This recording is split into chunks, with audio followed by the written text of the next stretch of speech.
Welcome back, beautiful and amazing human beings. This is Zook Rudowski of WeAreChange.org, and as we know, a lot of the news has been dominated about the Chaz Chop area in downtown Seattle. There's been a lot of interesting developments following, but now we're getting the latest news that this might actually be the end of this Wokadishu Soviet Union, Anti-Fascistan, as many have called it online, as of course it has become its own meme. But to find out exactly what is happening there on the ground, we have our very own Josh Friedman, who is an independent reporter. He is there telling you everything that the mainstream media won't tell you about what exactly is happening there. So Josh, first of all, thank you so much for joining us. Thank you so much for being down there, documenting this really crazy moment in our history. But right now we're getting a lot of conflicting information, and I wish if you could clear this up for us. We're getting some information that this is the end of CHOP, that the leaders are urging them to support Biden. We're also hearing that this is not the end of CHOP, that there's people standing up until their demands are met. What's really happening down there right now, Josh? Well, this morning, early in the morning, before 6 a.m., the city of Seattle brought Department of Transportation workers out here. They came with a bunch of trucks, a couple bulldozers, and it seemed like they were getting ready or actually starting to clear the barricades and move the objects out of the streets from here in the protest zone in CHOP in the Capitol Hill district of Seattle. But then the city was met with resistance this morning, and the city backed off. So you had all these Department of Transportation workers out here with their trucks. I believe they gathered up some artwork and may have taken that away, but they did not remove the barricades. And as protesters confronted them, the Department of Transportation workers ended up backing off. There were Seattle police out here just trying to protect the transportation workers. They backed off as well. And as the confrontation happened, informal or maybe even formal negotiations broke out on the street between some leaders of CHOP who remain and are actually in talks with the city, as well as representatives of the city, including the mayor's chief of staff, the director of the Department of Transportation. The fire chief was also out here in talks with the representatives or members of CHOP, whoever was joining in on the discussions. And there were lots and lots of talks going on amid some degree of chaos on the streets of CHOP this morning. And that put a halt to what may have been or what could have been the dismantling of parts of CHOP today. I mean, you brought up a very interesting point, because there's been a lot of communication with local government officials. Some protesters put up their own barricades, but some of the barricades I'm learning and hearing were provided by the city, so were porta potties. Can you just describe this kind of weird relationship we have? Because we have some supposed leadership that the mainstream media is promoting, saying, let's leave this area now, vote for Joe Biden, vote for the Democratic establishment candidate, because that's so radical to do. Then there's another group, and of course also local government officials calling this the Summer of Love. And as we know, as there's been a lot of eyes on this area, it definitely didn't look like that. But how would you describe this kind of relationship with government, with CHOP and Chaz? Well, the city of Seattle is providing porta potties. There are some in the park surrounding me right now, but I guess you can't see them on camera. And I'm not positive whether some of the barricades were indeed city property. That they may have been, but there are all kinds of conflicting messages at the moment. So with regard to, is CHOP or is leadership of CHOP telling people to stand down and support Joe Biden? I wouldn't say that's the case. There are a lot of conflicting messages, largely because media don't know who to go to in CHOP in order to get information. There have been all kinds of different people saying that they're speaking on behalf of CHOP or acting as leaders of CHOP, when that hasn't really been the case. Right now, there are 3 individuals who are leading the negotiations with the city, 3 individuals who are residents of CHOP and parts of the protest. And there, at the same time, there are these different social media accounts claiming to be representing CHOP, often putting out conflicting information. And there are all kinds of people who are in CHOP, who are part of CHOP, who often disagree with information that's put out seemingly representative of CHOP as a whole. So lots of conflicting messages. And with regard to what's going on with the city right now, they're very much in negotiations, and there is coordination. So, for instance, the city right now is talking about bringing social services out to Cal Anderson Park, the very park that I'm standing at right now. The city's talking about particularly providing social services for the homeless out here. There are many homeless individuals who moved into the so-called occupation of the park. There are lots of tents set up here, and it's really been a concern of the city what's going on at the park for sanitation reasons. Apparently also with regards to the water supply, there are concerns, and the city's been trying to shift people away from the park and at least temporarily to the abandoned East Precinct, which is the Seattle Police Department East Precinct that the police abandoned, and protesters are gathering on the outside of, both standing, and they've got tents out there, a couch. There's all kinds of activity. That abandoned precinct is right in the middle of CHOP, at least the part of CHOP that's in the streets. So there's a lot of coordination going on between the city and CHOP, but at the same time, there's a lot of suspicion, at least coming from CHOP, that the city is negotiating in good faith. And then at the same time, the city really acted with the element of surprise this morning, and that angered a lot of people. So the city didn't announce that they were coming in at 5 or 5:30 a.m., whatever time it was this morning, with workers who seemed like they were going to come take away barricades and remove the objects. So that adds to the suspicion coming from many members of CHOP toward the city. So yes, there's coordination. Yes, the city has already provided some things like porta potties and is offering to provide other things like social services for the homeless and the Black community out here at the park. But at the same time, there's a whole lot of suspicion, and I don't think either side is very trusting of one another. It looks like the city definitely is supportive, but also stuck in a very difficult place because, again, a lot of local politicians, local city council members have been cheering this on, but now they're getting sued by a lot of the businesses, including individuals that were victimized at this park. As we know, there's been a lot of shootings. There's been a lot of serious allegations about rapes happening at this specific park. Do you think this whole Chop Chaz movement kind of ended because of this violence, because of these kind of actions, or was it something else? Was it just an internal power struggle? And how are people treated there? Specifically, also, how are journalists treated there?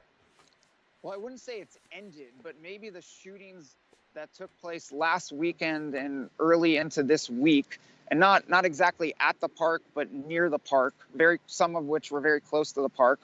I'd say that those shootings may have been the beginning of the end of the occupation, if not the movement.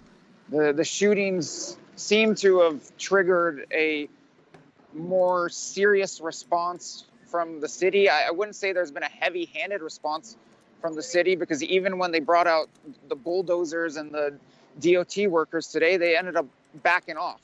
But the shootings definitely changed the dynamic of what was going on here, and it seemed to even convince certain members of CHOP, or that along with other things taking place in the park and the area as a whole, seemed to convince certain members of CHOP that they need to change up, that they need to back off the park to some degree and focus more on protesting, more on defending what they view as their crown jewel, that being the East Precinct that's been abandoned, and to focus less on just occupying the park. With regard to treatment of journalists here, everything here with regard to reporting and filming is much different than normally is in public places in the United States. It's widely known and understand and accepted here that we're basically in a First Amendment free zone.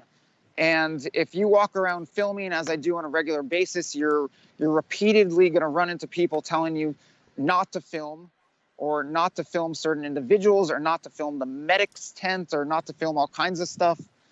Some people are a little more hostile with their demands that you stop filming than others. Sometimes you come to some reasonable conclusion. That there was an incident a couple nights ago where there was a man on the roof who was having a mental health crisis. And that was a very interesting case for me as a journalist, because as I was filming it, a lot of people started screaming at me and putting cameras in my face, filming me, trying to do everything they could to stop me from filming. Yet minutes later, or maybe an hour later, some of the people who tried to stop me from filming ended up thanking me for filming, because they wanted to get the message out of what was actually happening there.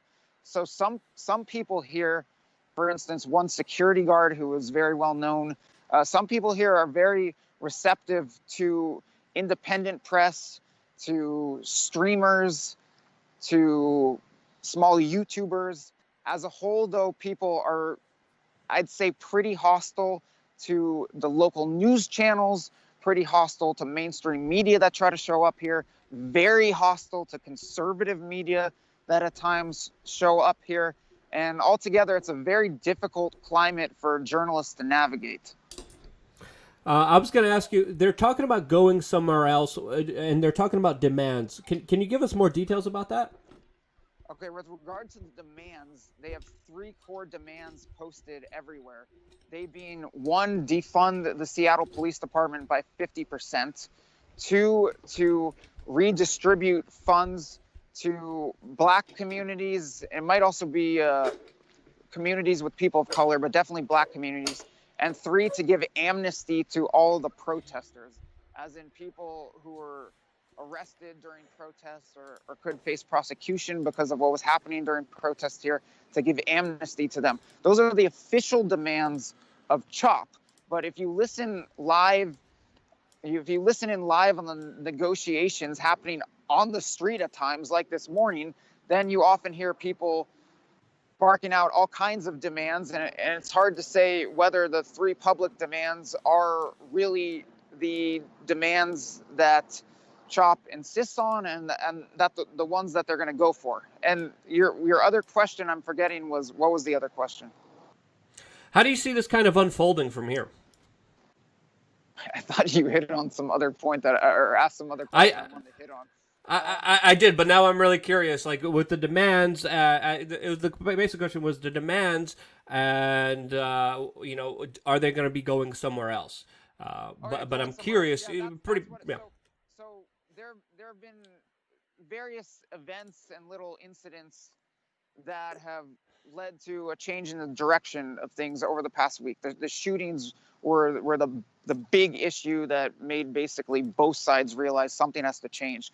But then a couple nights ago, late at night, well after they have their nightly meetings, some people came out onto the field where I'm standing right now at Cal Anderson Park and said that it's time to move away from the park and to move the occupation to either outside the abandoned East Precinct here in CHOP, or to the Space Needle near downtown Seattle, to the property on which the Space Needle stands. And I went out to the Space Needle in the middle of the night shortly after people said that. Didn't find anyone out there. I was out at the Space Needle, or around the Space Needle, the past 2 days. Haven't found anyone out there. I don't think the Space Needle occupation is happening. However, after those comments were made here at Cal Anderson Park, some tents were moved away from Cal Anderson Park and to the outside of the abandoned East Precinct here in CHOP. And over the past couple of days, there have been more people and more tents, not fewer tents, standing outside the East Precinct. And to some extent, the protesters are trying to fortify their grip on the East Precinct. They openly acknowledge that the East Precinct is their biggest bargaining chip, and they don't want to give it up. Or if they do give it up, they want to extract some major concessions out of the city in exchange for giving up that East Precinct. Yeah, that's very interesting, especially with the city announcing that they're already planning to slash the police budget by $20 million. as of course it's also vowing to dismantle the CHOP area.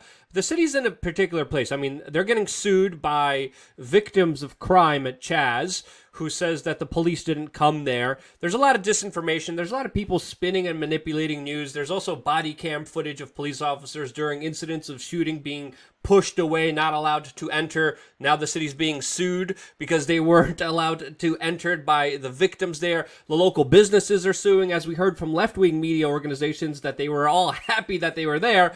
Obviously, that wasn't the case there. So there's been a lot of disinformation. What's some of the biggest disinformation that you've personally seen there on the ground yourself? And how would you describe the overall consensus of the people there?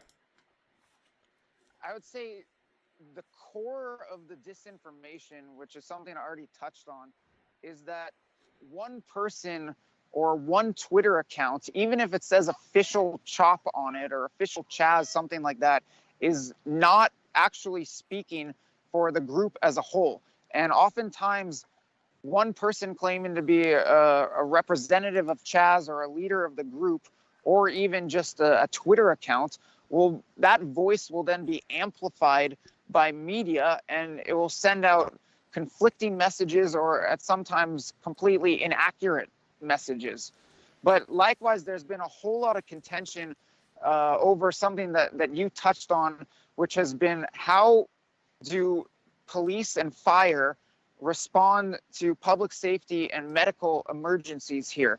And there's a lot of arguing back and forth and a lot of finger pointing, particularly over the response to the fatal shooting, because the police and fire are operating under these new protocols where the medics cannot come in to CHOP to rescue someone until they have police there protecting them.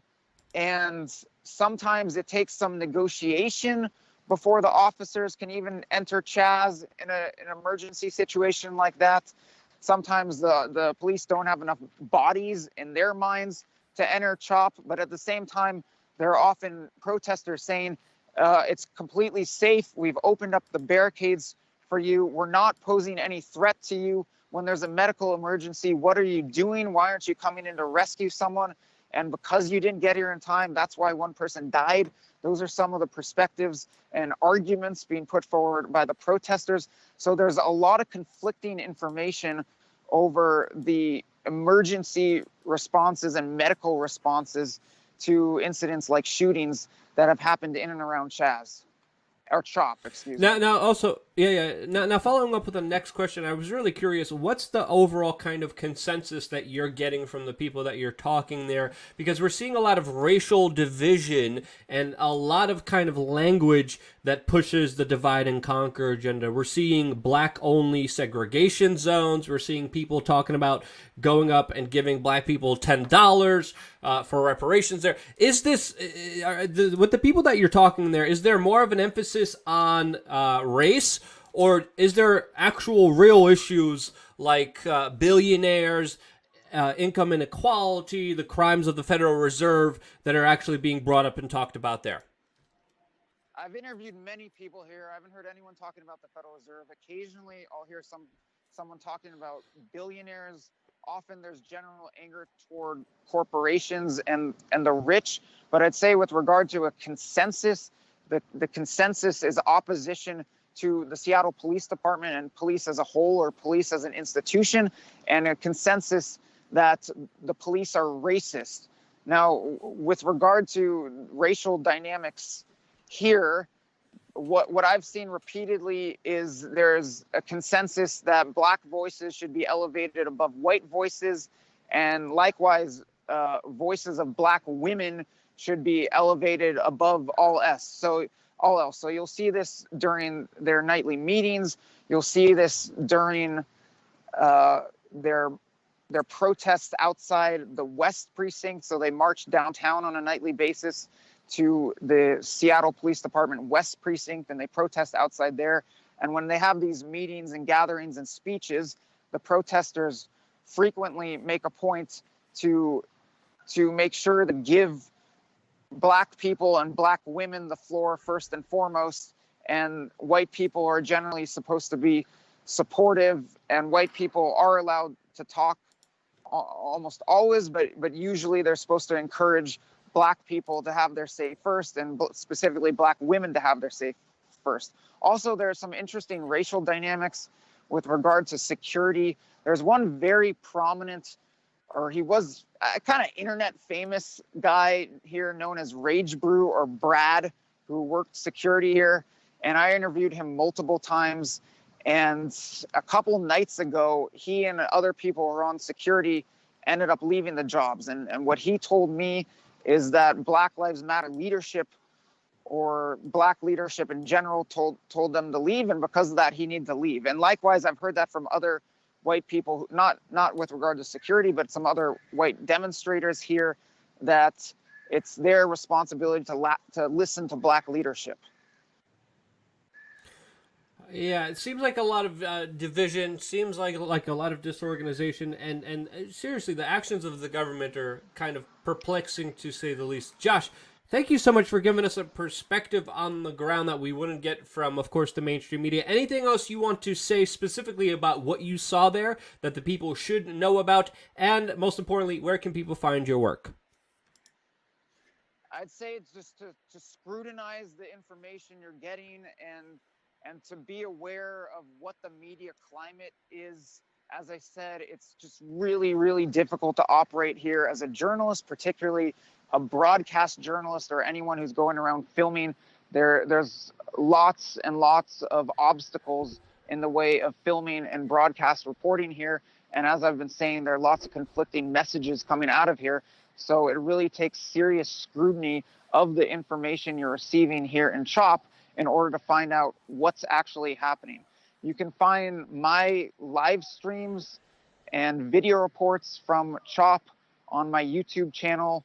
You can just type in my name, Josh Friedman, or you could type in youtube.com/Josh Friedman FMP.